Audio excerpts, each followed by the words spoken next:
students. Last session we completed the credit control measures.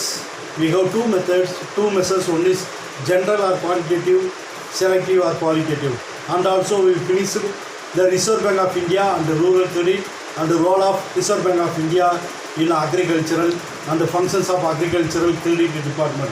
And today we are going to discussing very important concept, the agricultural and refinance corporation and regional rural bank and NABARD, National Bank for Agricultural and Rural Development. Students, now we are going to discussing the Agricultural Refinance Development Corporation, simply called ARDC. Now we are going to discussing the Agricultural Refinance Development Corporation, simply called ARDC. So in July 1st, 1963, this Agricultural Refinance Development Corporation was launched in India. The farmers in India require mainly the medium and long-term loans, and they faced a lot of difficulties in getting them. The only organization provide the long-term credit is land development banks. Earlier, the farmers, they are not unable to get any loan from any banking institution. Only one bank they are provide the loan in India, that is land development banks. They have lagged behind record. Only the limited source and limited amount was given in the name of agricultural loan. The credit requirements of the agriculture sector increasing by every year by year. For example, increasing of fertilizer, pesticides and raw materials and tractors. So expenditure of the agricultural, it will increase year by year. So the farmers, they are facing very difficulty to maintain this type of expenditure. With the aim of bringing up the gap in agricultural finance and to extend the credit project involving the agricultural development, and in the parliament in July 1st, 1963, the Agricultural Refinance Development Corporation was launched in India. Next we will move to what are the objectives of Agricultural and Refinance Corporation.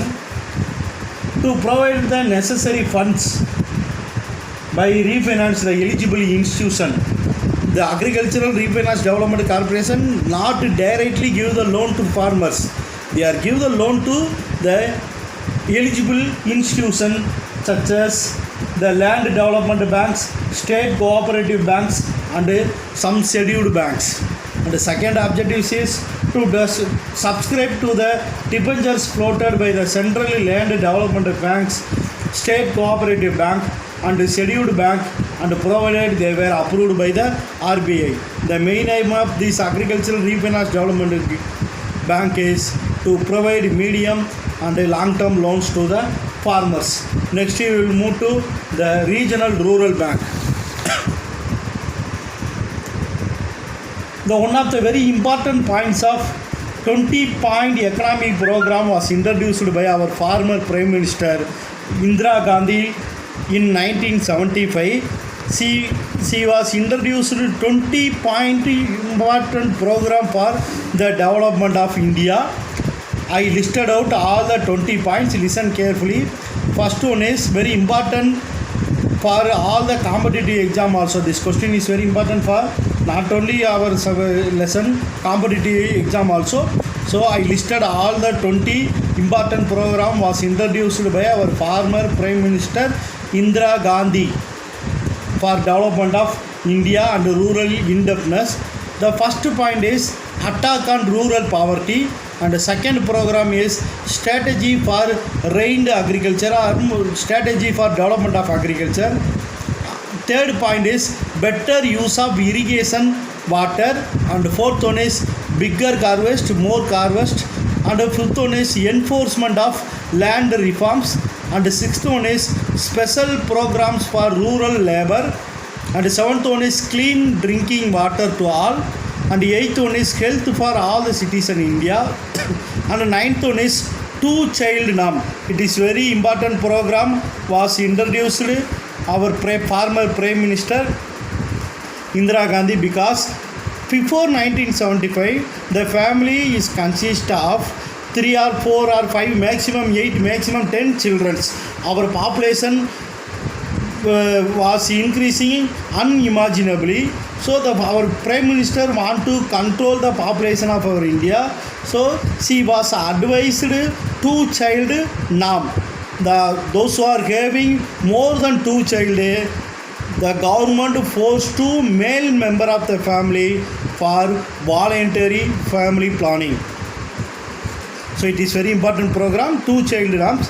And 10th one is expansion of education, and 11th one is justice for SC and ST, and 12th program equity for women, and 13th program new opportunity for women development, and 14th one for the housing for the people, and 6th one is improvements for slums area, and 16th one is new strategy for forestry, and the next one is protection of environment, and the 18th one is concern for the consumer rights, and the 19th one for energy for the villagers,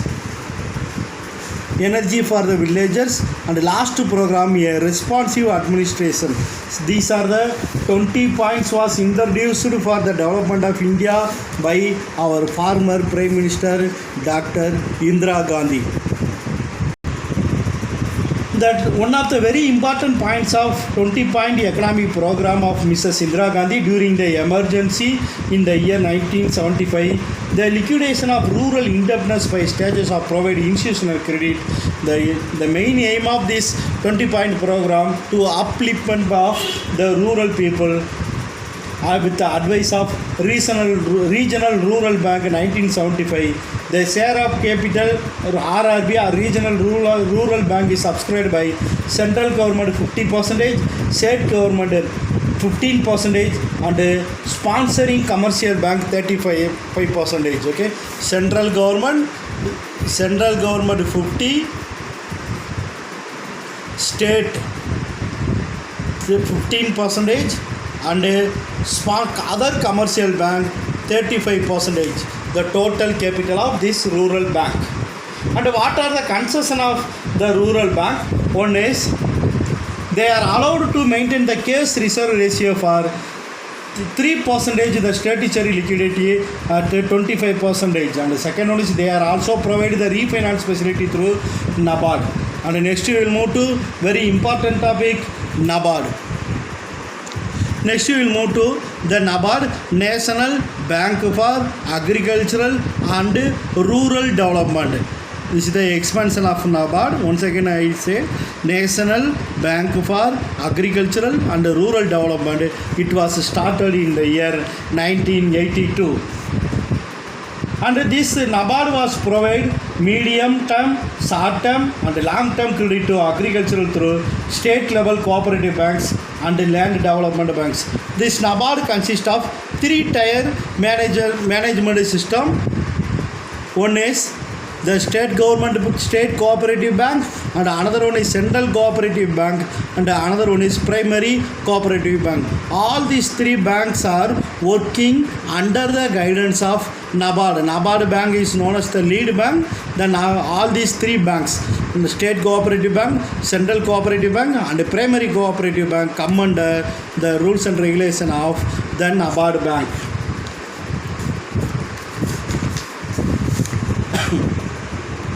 In this NABARD bank, the Deputy Governor of Reserve Bank of India is appointed as a chairman of NABARD bank. Next we will move to the functions of NABARD bank. The first function is NABARD acts as a refinancing institution. The NABARD acts as a refinancing institution for all kinds of productive and investment credit to agricultural and small scale industries, cottage and village industries, and handicraft industries, and the rural artisans. And the second functions, the coordinating activities. It provides the short-term, medium-term, long-term credits to the state cooperative bank, or regional rural bank, and land development bank, and other financial institution approved by Reserve Bank of India. And this NABARD bank give long-term loan up to 20 years. The state government is unable to subscribe. No problem. The NABARD bank gives long-term loan up to 20 years. And NABARD bank give loans any institution approved by the central government and contribute to the share of capital and invest in securities. And the next one is NABARD is the responsible for coordinating activities of central and state government. The planning commission, now it was known as the Nidhi Ayog, and other all India state level institution instead the development of small scale industries, village and cottage industries, rural crafts, industrial grid. Main aim of this NABARD bank is to provide long term, medium term and short term loan for all the rural people. And next one is it gets the responsibility to inspection activity, RRB and cooperative bank and other primary cooperative bank. And the next one is it maintains the research and development fund to promote research in the agriculture and rural development. And the next we will move to the Reserve Bank of India and Industrial Finance. There are we have two level, one is state level and another one is all India level for the Reserve Bank of India and Industrial Finance. The state level, the Reserve Bank of India and Industrial Finance, one is under the state level we have two institutions for provide the loan for agricultural development. One is State Financial Corporation SFC and the second one is State Industrial Development Corporation. That is SIDCO, nearby our school, you already know. SIDCO, the State Industrial Development Corporation located in Theni near our school. These two institutions are provide medium term, short term and long term loan for the rural industries and agriculture development also. And under the all India level institution, Industrial Finance Corporation of India, IFCI. The second one is already very familiar, Industrial Credit and Investment Corporation of India, ICICI. And the third one is Industrial Development Bank of India. So students, so far we finished up to the Reserve Bank of India and the Industrial Finance. And in next class we will going to discuss very detailedly about this Reserve Bank of India and Industrial Finance. Students, please inform to your parents to pay the school fees earlier as soon as possible. Stay safe in your home. Thank you.